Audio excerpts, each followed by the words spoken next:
This is important. As a country, we've already decided that we don't want felons and people who are dangerously mentally ill to be able to buy guns. And so when they go to federally licensed dealers, they do a background check. But if we allow them to go to a so-called private seller who sells week in, week out at a gun show around the country with no fixed place of business, they don't have to do a background check. It's estimated that up to 40% of all gun sales occur without a background check.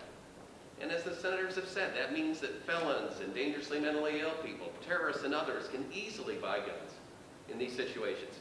The Brady Center is releasing a report today on gun shows and on the problems with background checks entitled "No Check, No Gun, Why Brady Background Checks Should Be Required for All Gun Sales," and points out the situations like Columbine, like the basketball coach Ricky Birdsong from Northwestern, police officers, and others who have suffered as a result of people that got their guns without a background check.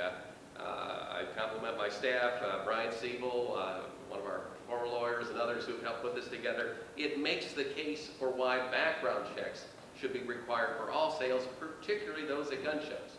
Again, when the Brady Law was written, the idea was, well, maybe we should exempt somebody who sells to their friend, their brother-in-law across the street.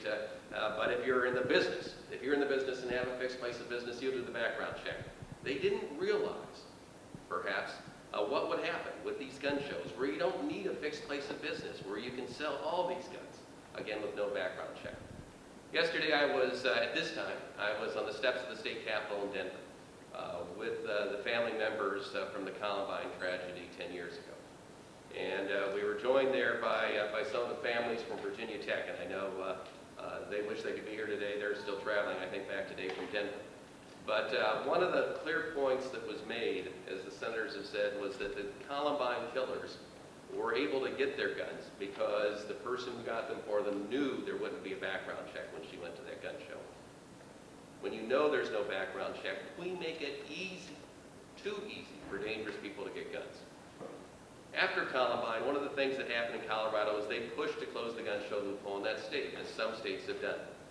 The elected officials in Colorado rejected that move, and so the family members and others pushed for a popular initiative in Colorado and got it passed overwhelmingly.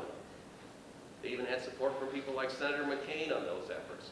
It shows that this is something that makes sense in states like Colorado for people like Senator McCain, because none of us want dangerous people to easily get these weapons. It's important that we do this. It doesn't take away anyone's Second Amendment rights. It shouldn't be controversial. It should be something that we can do this year. And we're going to push and do all we can for that.